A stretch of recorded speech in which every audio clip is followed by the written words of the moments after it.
Welcome back, ladies and gentlemen, to another episode of the Duke Football Coverage Podcast, brought to you as always by Bull City Coordinators. You can follow us on our website, bullcitycoordinators.com. You can check us out on Twitter at DukeFB Coverage. We're on all the socials. You know where to find us. Our DMs are open, bullcitycoordinators@gmail.com. Now, we have a guest who was kind enough to agree to schedule this before he and I realized that the Blue Devils were playing basketball at 7 o'clock tonight. Fortunately, the Blue Devils are up at the moment, and it's looking like a pretty good game against Oral Roberts. Hopefully, there will not be a repeat of what we saw with Arizona and Princeton today. Shout out to my man, Ryan, Princeton alum, good old law school classmate of mine. But our next guest is a Heisman Trophy voter. He operates Pick Six Previews, puts out a list of preseason All-Americans, as well as a season preview of each Power 5 team. Stasson.com rates his predictions as the most accurate in the nation. He has been doing this since 2012. And in addition to the Heisman, he votes for the Biletnikoff, Outland, and Nagurski trophies. Brett, how are you, sir? Hey, Ben. Yeah, thanks for having me on. It's great to be talking some spring football here before we get into the games and the practices. But yeah, I didn't realize we were going to be scheduled right during your basketball game. So sorry for that conflict, but I'm excited to mix in some football here during March Madness. You know, that's on me. I moved the Tuesday thing around because I let a conflict come up, and we both had Thursday available, and I think we scheduled it before the brackets got announced. So I think nobody takes the L here except the committee. And besides, Duke should have been in Greensboro, but that's for a different podcast. We'll deal with that later. First off, I'd like to thank you for coming on, and then I'd like to ask you how you got into your current line of work. Tell us a little bit about what it is you do and how you got there. Yeah, well, first off, thanks to you too for your coverage there on Duke. I write a season preview book here, doing all 66 Power 5 teams. It's a one-man show, so I'm digging in really 365 days a year. I'm trying to find local podcasts, coverage online, game recaps, position breakdowns, transfer portal news, everything. So, and at some schools, you see hundreds of outlets, Nebraska, Tennessee, you name it in the SEC. But other ones like Wake Forest and Duke, it's harder to find really good quality stuff. So that's why I've been drawn to you guys at Bull City Coordinators. It's great written content. That's what I first found. And then I stumbled on the podcast. So keep up the great work. It helps guys like me. And, just to learn more about Duke. But yeah, I got started doing this because, I'm a lifelong college football diehard fan. I used to buy all the preseason magazines too. It's good stuff. But I remember reading some of the teams thinking, man, I wish I could get a deeper dive into this. What kind of X's and O's are they running? More about the program histories, the traditions of it, more numbers. I'm a numbers guy. I want to see some numbers in there, but really try and paint the story of what an offense and defense are trying to do. So, and that's what kind of motivated me to put out my product, Pick Six Previews. And I do a really deep dive on these teams. And it's also proven pretty accurate too, like you hit on there. So, but yeah, I try and balance my numbers with the X's and O's, and that's kind of what I go for. And it's been a great 10 years here. So excited to dig into 2023. It's a whole new world with this transfer portal. It has really changed the product. It's so much more work. It's a good thing, but it is a lot of work. Well, we saw that at Duke this last season, what a difference the portal made on the offensive line and also with the defense, particularly, with the secondary. When they sure showed up against Miami, I'm sure that can be challenging to try to project how well a player is going to adapt going from one school to another, one conference to another, one level of football to another. One thing you mentioned, though, the old magazines, those things were awesome, man. I remember those as a kid. They were just so great because it was really your only source of information about teams. Yeah, absolutely. And it comes right at the perfect time, too, midsummer, where everyone's undefeated, everyone's optimistic. It's really infectious. It's great optimism that time of year. You have new coaches, new players coming in. Everyone thinks they're going to win their conference. And I think it hits there. And yeah, that's a good point about having the tangible magazine. The first 9 years of Pick Six Previews, it was digital only. It was a PDF download. It was just efficient at that point. But last year, 2022, was my first time putting out an actual print book. So it was a big success. I think that people were appreciating it more than the PDF. So, you have it on your coffee side table, bring it to the beach, bring it to the lake. It's just something about having something tangible to read and put notes in and put, bookmarks on. So Going to continue that again this year, mid-July release, a little bit later than the other ones, because I try and pack it with as much of that late info as possible, that late transfer news in May and June, get it really as close to accurate as I can. So, I agree with you, though. The old preseason magazine still has some nostalgia. I think it's still a desired product.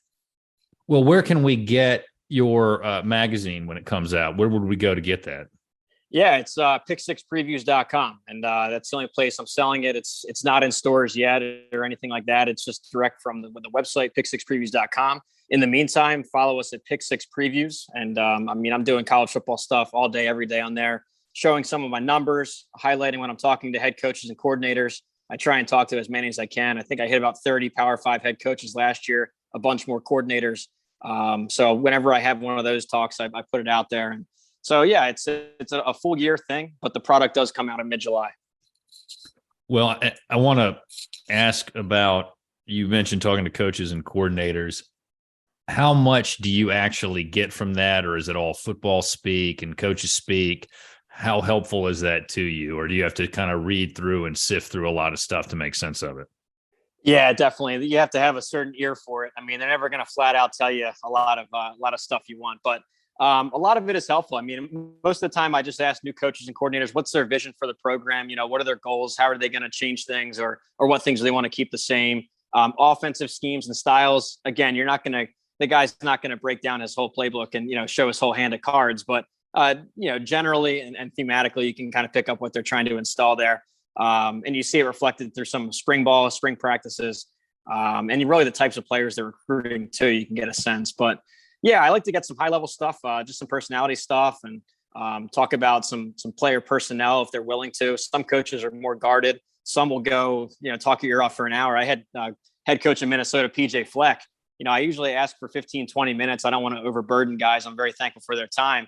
But their SID came back and said, "Oh, that's not enough time. He's going to need triple that." So, Coach Fleck talked my ear off. He was a great guy, very interesting, unique guy. So each call is different, but it really it makes it cool. It's a cool experience, because then in the fall, when I have all my TVs set up and I'm watching these games, it's like, I talk to him. He's a good guy. I talk to him, and I don't know. It was just a cool feature I've started to do the last couple of years. Well, that's great to hear. And one of the other things you mentioned, features that you do, is you have these awesome helmets, these mini helmets. You put out some real sick looking Blue Devil ones. They look fantastic. Tell us a little bit about that, a little bit about the helmets and what made you choose Duke. Yeah, absolutely. Another nostalgic thing is when you were little, probably you remember those Rydell Pocket Pro helmets, those 2-inch little ones. They used to sell them in conferences. You'd buy the ACC, the Big East, all of that. Well, they discontinued the college line about 5 years ago, and there's still a high demand for it. So I started taking NFL ones and customizing them into high schools, colleges, FCS, D2, D3, everything.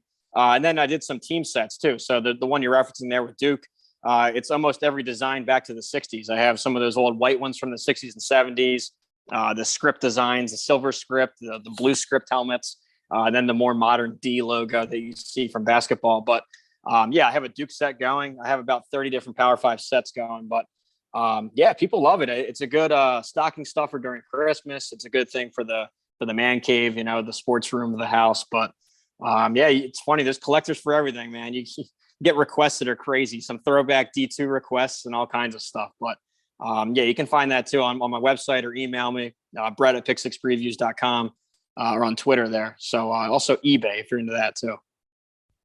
Well, excellent. I think we'll definitely be looking at those as this season goes on. And before we get into this upcoming season, I want to talk to you a little bit about the 2022 season.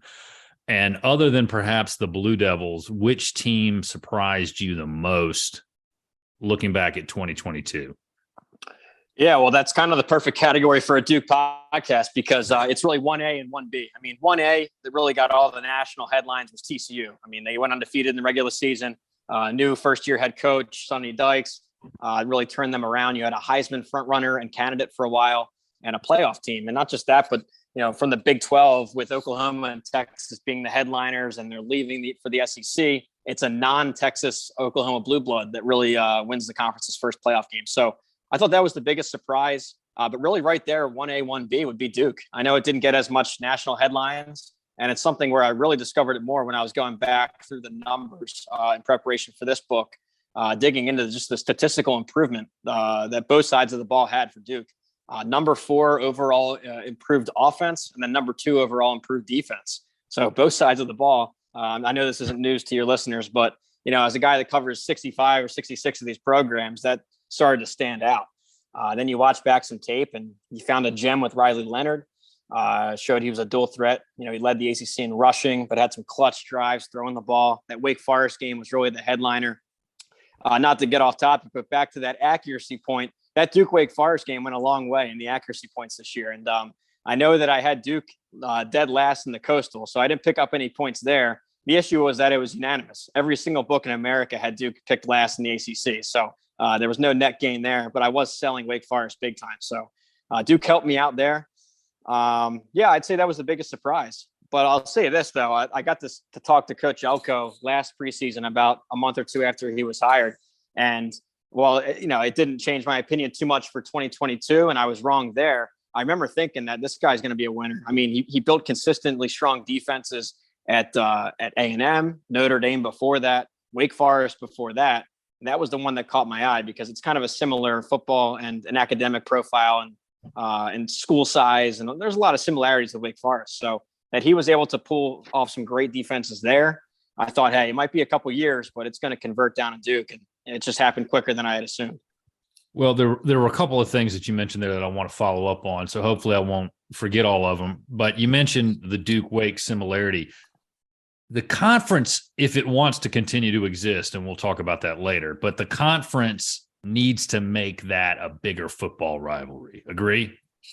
Yeah, I think that there's a lot of similarities there. And, I'm an old-fashioned college football fan. I love the regionality of the sport, the local stuff, the cross-state rivals, in-state rivals and stuff like that, cross-town rivals. So I'm big on playing teams in your region. So, I know they placed Wake Forest in the other division when they had divisions, but you should be playing UNC every year, Wake Forest, even NC State. And then when you look at those 4 teams, the North Carolina ACC teams, I would say that it's Duke and Wake Forest have the most alike. I mean, I know that in basketball, it's a completely different beast, and you're a blue blood with UNC. But yeah, I agree with you with football. I mean, school size, academic profile. I guess you can even look at program history. I mean, they're both programs are in great times right now. The last 10, 20 years have been strong for both.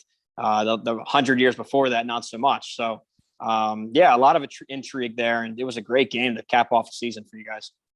Oh, absolutely. Absolutely. And staying on course with that game and making it a great season, that was kind of the signature win for the Blue Devils last year, I thought.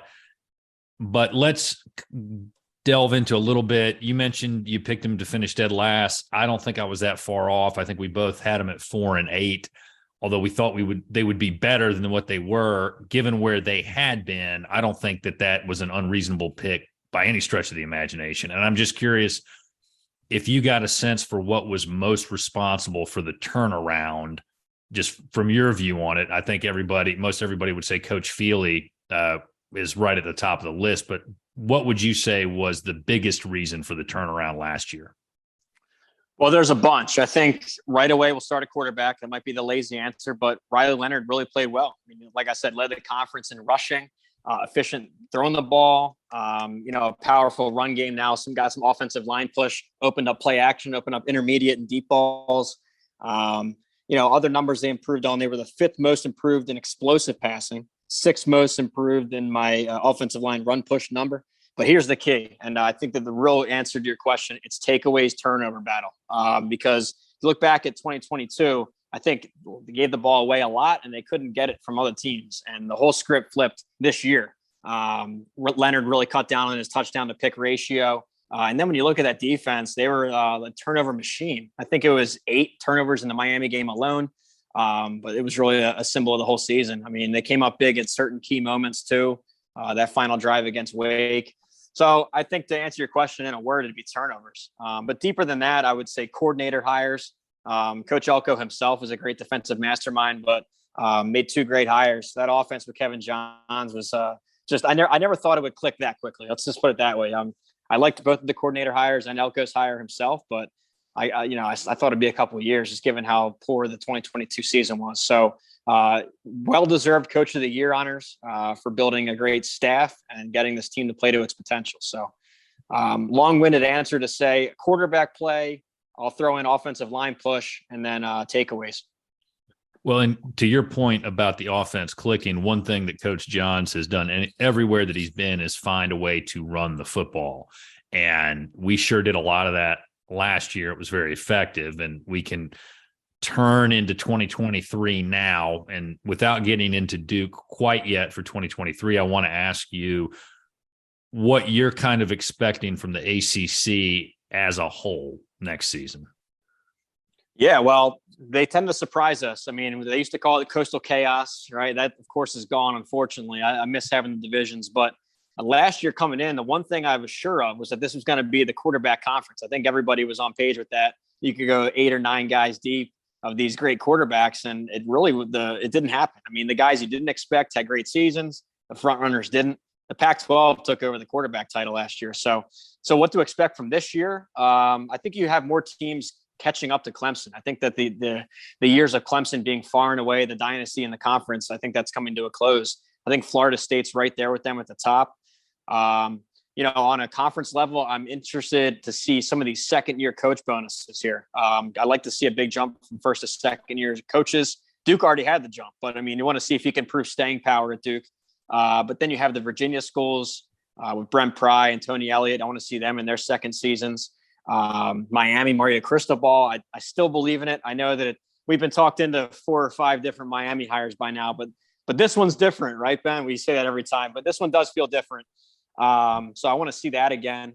What else? There's some intrigue with Louisville bringing in Coach Braum. They brought him back to Louisville. They've been wanting that for years. So yeah, it's just a wide open conference again. I think Florida State and Clemson are your favorites. UNC has the offense. But I think it's a deep conference, and I'm excited to see it. It's going to be weird, though, with scrambled schedules. Rather than having your 2 guaranteed Atlantic opponents, it's all scrambled. So I know Duke had a tough draw. I'm not fully ready to throw in my predictions, but it's a very competitive league. We'll go with that. Well, on the Mario Cristobal thing, I'm going to just imagine me responding to you with the Ron Burgundy, I don't believe you gif right now. Yeah. Yep. I don't, maybe he'll do fine. I don't know, but the team took a big step back last season, and it's not like they were bad. He didn't inherit a bad program. So yeah, I don't know. Now, to your point, though, you raise a good issue about teams catching up to Clemson. We'll see what Riley can do, Garrett Riley, as offensive coordinator. That'll be very interesting. But I do think FSU is going to be intriguing. NC State has a new offensive coordinator coming in. We'll see if Dave Doran lets him do maybe what he needs to do. I think it'll be fascinating. But let's talk a little bit about the Blue Devils. And you mentioned this already with the schedule. What do you think about them this season? Don't give away your magazine yet, but just overall, what do you think? What are you thinking about the Blue Devils' chances next year? Yeah, well, the beauty of it is we're so early in the cycle here that I don't even know what to expect yet. I mean, I want to watch the spring game. I want to see that next wave of transfers too. But I've got a pretty good core understanding of what Duke's bringing back next year, and what they're returning is a lot of what worked last year. You started quarterback, Leonard's back. The whole offensive skill positions return fully intact. The 3-headed monster, Jordan Waters, Moore, and Coleman in the back. Receivers are back. They got a big break when Jacob Monk announced he's coming back to anchor that offensive line. I think you got a first-team All-ACC guy, Barton, back. So there's a lot to like on offense. Defense, a little bit more of a question mark, losing 2 top defenders, Joyner and Hayward. But given Elko his history as a defense builder, I know that there's a coordinator change kind of late in the cycle, but he handpicked a guy, Santucci, from A&M. So you got to trust Elko there. It'll probably be both in the running defense here in this transition season. But what I see from Duke, a pretty balanced, complete team. A couple of things that worry me, though, and this is not to nitpick, but when you look back at their wins last year, you could argue that they had one of the easier ACC schedules last year. Out of the 5 ACC teams that failed to qualify for a bowl, they hit all 5 of them. They drew all 5 of them. So I don't know that they're going to have that luxury again this year when all the dust settles. It's going to be a harder conference run. So for a win-loss number, it could be one of those deals where the team stays the same or better in terms of quality and talent, but with a tougher schedule, you might see a slight, step back in the win-loss column. So tough assessment, but I think that the most important thing for Duke here is, can you show some staying power? Get back to a bowl again in year 2, prove that you can be on the fringe of that top 25 again, 7, 8, 9 wins. Keep the fans engaged. That's something that really stood out in my research, was the way that Coach Elko and the Duke marketing department really got the fans engaged again at Duke for football, not the Cameron Crazies. So all those customized jerseys to the student section, the tailgates are back. So it just sounded like a great environment that's being built. So my main thing is improve some staying power and get back to bowl season. When you mentioned this, getting back to bowl season, to do that, they're going to have to win their opener. Well, you don't necessarily have to win your opener, but let's talk about who they're playing conference-wise. You've got Clemson, Notre Dame, great setup for the ACC, but that's a conversation for later. NC State, Florida State, Louisville, Wake Forest, the Tar Heels, Virginia, and Pittsburgh. I don't think the football gods will ever allow us to beat Pitt, so we can just maybe throw that one aside. That is a brutal, brutal schedule. The ones that you look at, you think you got a good shot at winning from the very beginning. That would include Virginia, Wake Forest, probably Louisville, because there's been some changes there. But, you never know. It's not like they have a bad coach coming in. They got a good guy coming in there. That could be challenging. And then then North Carolina State, you should be competitive with. But, Clemson, Notre Dame, Florida State, North Carolina's a rivalry game that can always be tough regardless of how the teams are playing. And then, you've got Pitt. And then you also have to play Northwestern and UConn. Northwestern's been a good rivalry for the Blue Devils. UConn had a nice win last year. It's not an easy schedule. Yeah, it's really not. And like I said, it flips from last year, a really relative advantage to kind of a gauntlet here.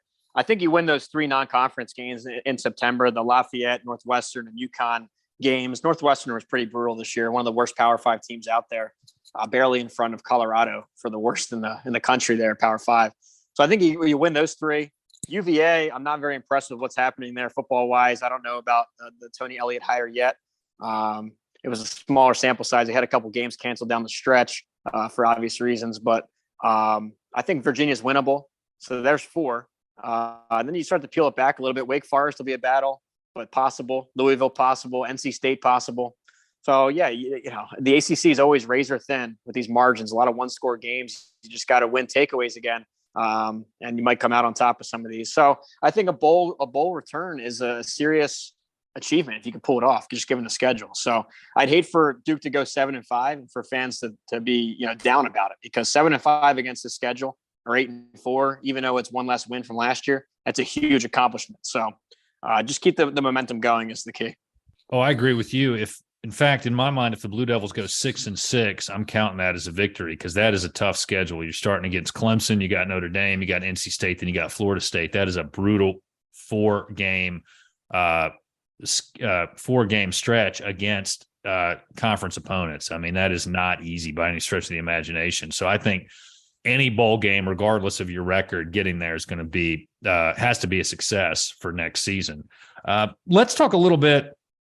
One thing I want to go over with you is, and I've alluded to this a couple of times, I have no idea what's going on with the ACC right now.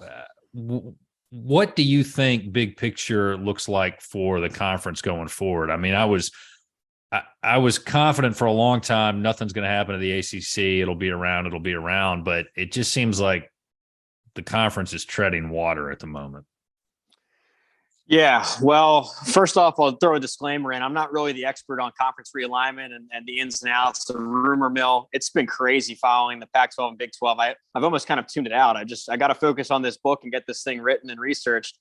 It figures that it comes right at my busiest time, all the news. But I'm in your camp. I think what worked before will work again. I think regional conferences matter. Now I say that the ACC is coast wide. It's from north to south, from Boston to Miami, but you get it. There's still the core in the Mid-Atlantic there, compared to what we're going to have in the Big Ten, where you have USC flying to Rutgers for an average, basketball game or football game. So in terms of, so here's the problem though. You start to see conferences melt down when their biggest programs are unhappy. This happened all the way in the Big 12 when Nebraska and Colorado left. It's happening again in the Big 12 with Oklahoma and Texas unhappy and leaving for the SEC, a more secure path. USC, UCLA leaving, not so much UCLA, but USC leaving the Pac-12. So what I'm getting at is when I saw the headlines about Florida State complaining about the revenue share, how they're bringing more eyeballs but not getting the, a correlated amount. So that's a problem. If Florida State and Clemson are starting to get unhappy with their payout, the ACC has some issues. You either have to go unequal revenue, which stinks for the other members, but keeps maybe Florida State and Clemson happy for a little bit, or they just say, hey, we're going equal revenue, and if you don't like it, you can leave. But that's going to damage the conference if its two biggest football powers historically would pick up and leave. So I don't know. I don't have any answers for you. I'm just hoping everyone stays calm. Just stay in your conferences. I like the regionality of the sport. Don't be messing with it. I don't want to see 20-team conferences or 24-team conferences. We get that on Sundays. We have enough of the big conferences and the non-geographical conferences on Sundays. We don't need that on Saturday. That's what makes college football unique. Right. And I think if the ACC is going to survive, they probably ought to tell Notre Dame either to get in or get out, one. And then two, they're places that they can look to expand. I mean, we don't know what's going to happen with the Pac-12. I'd hate to see guys going all the way to California or to Oregon to play, and instead of the Atlantic Coast Conference, it's just the Coast Conference. But at some point, they're going to have to be creative and say we either bring in one more team or two more teams and we do something with Notre Dame, because to your point, the conference cannot survive without Florida State and Clemson in it. Yeah, those are the two money makers in football. And I know that basketball drives some profits, but really when you look at the scale of it, it's really football driven. So you want to definitely retain those two. If not, you start to look at some expansion possibilities. I don't know if West Virginia would want to hop from the Big 12, but geographically they would fit in a lot better in the ACC. They have their natural rival with Pitt right there, closer to the Virginia teams and the North Carolina teams than they are any Big 12 team. So that's the current Power 5 that might be looking to flip. But for the most part, I think that the SEC teams alone, so then you're looking to either pick off some Pac-12 teams, which goes against geography and history, or Big 12. But the way that they just doubled down and brought in some good candidates with Cincinnati, UCF, Houston, and Baylor, they seem more secure than they did a year ago, or 2 years ago. So then you start going down a level, looking at some of these. It's still quality football, and there are some passionate group of 5 bases out there. It's not a knock on them, but it is. They don't have the same history of the national drive. But I mean, an ECU, I know that they love it down in East Carolina. I've been to a game at App State, and they love their football down there. I know it's a younger FBS program, but that is a strong program. Coastal Carolina is a little bit newer too, but they're pretty passionate. Georgia Southern. I don't know. USF's out there if you want more of that Florida feel, FAU, FIU. But just saying these names feels weird about the ACC and about a Power 5 conference, So I don't want to see it go that route. I'd rather them just hunker down with what they have. Hopefully the TV money figures itself out. I'm not an expert on that at all, but I just love seeing the old tradition, the old history, the old rivalries. So hopefully everything just stays calm. Yeah, and it'll be interesting if a school like Colorado goes back to the Big 12 or something like that. I mean, who knows? It hadn't really worked out for them leaving, and same thing with Nebraska, right? They have not been nearly as good since they left to go to the Big 10. So maybe they want to come back, but I doubt it. But it goes to your point. Sometimes the grass is not always greener, Yeah, and those two are good examples because, and it's what I was talking about with geography, is you leave your historical geographic roots, and it's hard to build a winner. It hasn't happened in Nebraska or Colorado, and they were dynasties in the 90s and 80s for Nebraska, 70s for Nebraska. Even look at West Virginia. I mean, they had some great runs in the Big East. They were in the Orange Bowl a couple years there on the footstep of a national title. Pitt got in the way of that, of course, but then you leave your footprint there in the old Big East, and they're stuck in this Big 12 with Texas teams, and they just have no identity. They're very generic. Like, they haven't been able to break through. To a degree, Syracuse and Boston College. I know it's the best that they could do, but they're just so secluded up there in the Northeast that it's hard to really get your alumni and your fan base energized, because what drives college football interest is the regionality of it. You want to be playing your border teams and have local rivals. You go to work on Monday and you're playing your coworkers' teams. And so I think that's what drives what makes the SEC special. They're also close down there. The Big Ten has history. The ACC to a degree, more in the old ACC footprint where Duke and the North Carolina teams are. But yeah, I don't know. You got me rambling here on conference realignment. I'm old fashioned. I don't like seeing all the change. Well, you were talking very fondly of the old ACC. So Jim Boeheim is probably getting somebody fired at a radio station right now. Just by mentioning that, because it's probably making him think of Greensboro, but that's me complaining about Jim Boeheim. So one other thing that I did want to ask you about in regard to the you mentioned West Virginia. Again, the old Big East, Notre Dame was half in and half out, and look what happened to it, right? Great basketball conference, just tremendous basketball conference, right? And bringing in Notre Dame did not help. So ACC, when the partnership with Notre Dame first began, that was my first thought. It was just like, did you guys not just watch what happened? What are you thinking? But anyway, that's a conversation for another day. I do want to get your thoughts real quick, and then I'm going to give you an open mic to talk about whatever you want. One thing that we didn't get into about the Blue Devils, who they are returning, Dwayne Carter, 1. So you got Carter coming back, and then Jamion Franklin, 2. That should help shore up issues in the secondary to an extent. How dominant of a defensive line do you think the Blue Devils could have next season?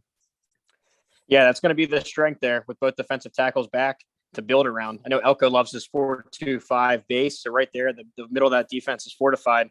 So when you're replacing some of those back 7, that gives you a little more flexibility. So I think you're looking at another average to above average defense. It can make some gains despite the coordinator change. I think it'll still be a reflection of Elko's defense. And that's why you hired him, was to build great defenses. Like I said at the top, he's done it everywhere, especially at a good comp, Wake Forest. So yeah, I'm excited to see Duke in year 2. I think Duke fans, just to see the passion back a little bit, it was awesome. I mean, they doubled their attendance or something crazy I saw by adding 10,000 people a game. Maybe not double, but they were one of the highest increases year over year. So, when I'm staying up late watching Pac-12 games and the stadiums are half empty out there, it feels odd and you hate to see it. So I love seeing a nice packed stadium here for Duke.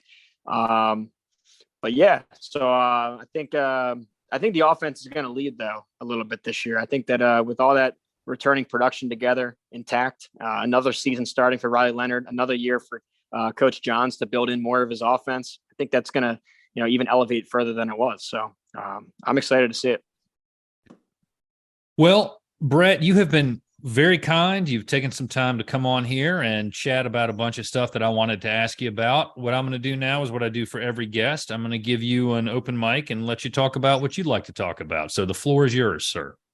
Yeah, well, thanks so much for having me. Again, thanks for the great coverage. It is hard to find on some of these programs, and you do excellent work, written podcasts, so keep it up.